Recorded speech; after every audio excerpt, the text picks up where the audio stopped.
Updated June 25, 2018, 8 hours 2 minutes and 12 seconds. They will be described differently on either side of the Tweed River. Up north they might be considered the sad but noble final minutes of a mighty Queensland dynasty. Down south, in years to come, they could be fondly recalled as the first heroic minutes of a glorious New South Wales reign. But whatever context you give the tough, enervating era-riddled and unbearably tense ending to State of Origin 2, it will long be remembered. New South Wales down to 12 players after James Roberts was sin-binned, and with its captain Boyd Cordner notionally on the sideline with concussion and metaphorically in La La Land. Queensland surging again and again, trying to invoke the immutable law of modern origin, that no matter the circumstances, the Maroons always find a way.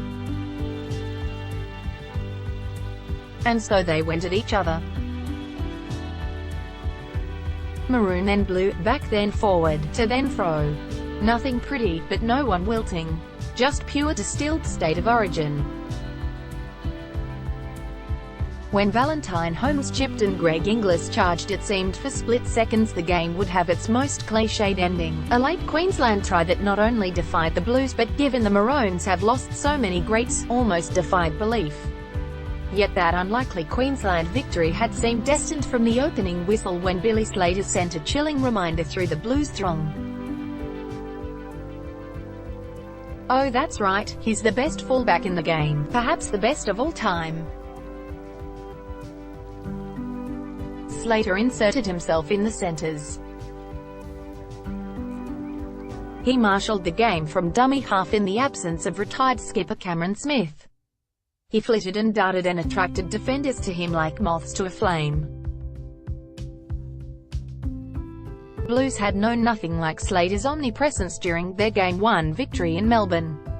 Starstruck, they overcommitted and allowed the veteran to free first Holmes then Dean Gagai to score.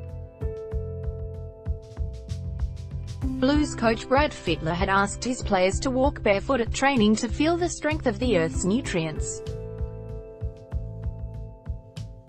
Now, suddenly, they looked like they were walking barefoot on hot coals. So here it was, the first critical challenge of these new Blues. Behold Slater's work be haunted by the ghosts of Origin past and let Queensland take the series to an emotional home field decider. Or rise to the challenge. Show they were not merely inheriting the Origin crown upon the abdication of Smith, Jonathan Thurston and Cooper Cronk, but that they had seized it with their own hands. And that is what the Blues did. First there was a lifeline of a try by Josh Adokar, then a contentious penalty try for Cordner, although one that would have been difficult to deny even if Bob Catter and Pauline Hanson were manning the bunker. A 10-0 deficit suddenly transformed into a 12-10 half-time lead Slater less influential, the Blues forwards hitting up harder. Crisis averted, surely. But Origin history and Queensland pride demanded this game had one more twist, even after Latrell Mitchell busted over to give the Blues an 8-point lead after 50 minutes. When Will Chambers went over after 62 minutes, Queensland momentum was suddenly transformed to a sense of inevitability. Maroons trailing 1-0 in the series, down by 4 points with 20 minutes to go in Game 2.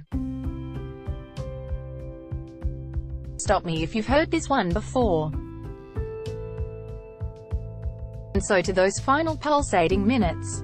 Queensland putting together set after set, the Blues trapped in their own half, Roberts obstructing Gavin Cooper as he chased a grubber. 10 minutes in the bin for Roberts, no question. The clock said 68.29. But for the Blues, down to 12 men, those 11 minutes and 31 seconds must have seemed like an eternity. More so when Cordner planted his head in a bony Maroon thigh and saw stars. Yet suddenly, for the first time in more than a decade, it became not a matter of who was playing for Queensland, but who wasn't. Smith wasn't controlling the game. Cronk and Thurston were not reading his mind. Plays were constructed but not completed. The ball was kicked mindlessly through the in-goal on the third tackle,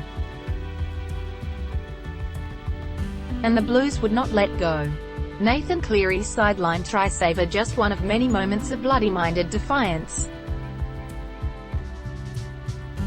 So the Blues kept holding, until it ended with a stupendous, series-sealing try but with a dynasty-ending whimper.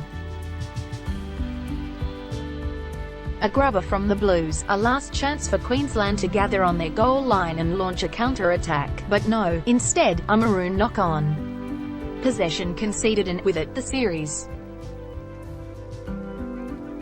That is how all those years of Queensland domination ended, with a basic ball handling error, a tired mistake that finally exposed the secret to Queensland's incredible success. It was ours for the taking but we couldn't do the small things, said Queensland captain Greg Inglis. That's Origin, getting the small things done. Queensland won't admit it's over, of course. They'll remind us they lost the series in 2014 and bounced back hard. They'll point to the magnificent debut minutes of 20-year-old Callan Ponga and claim they've already found the first foundation of a new era of dominance. They'll farewell Billy Slater at Lang Park. They'll probably win.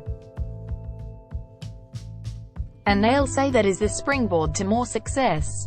But this was different. This time you didn't think about Queensland starting a new dynasty. You wondered how they could stop the Blues creating their own. Topics: State of Origin, Rugby League, Sport, Sydney 2000, New South Wales, Australia, Brisbane 4000, Queensland. First posted June 25, 2018, 4 hours 59 minutes and 12 seconds.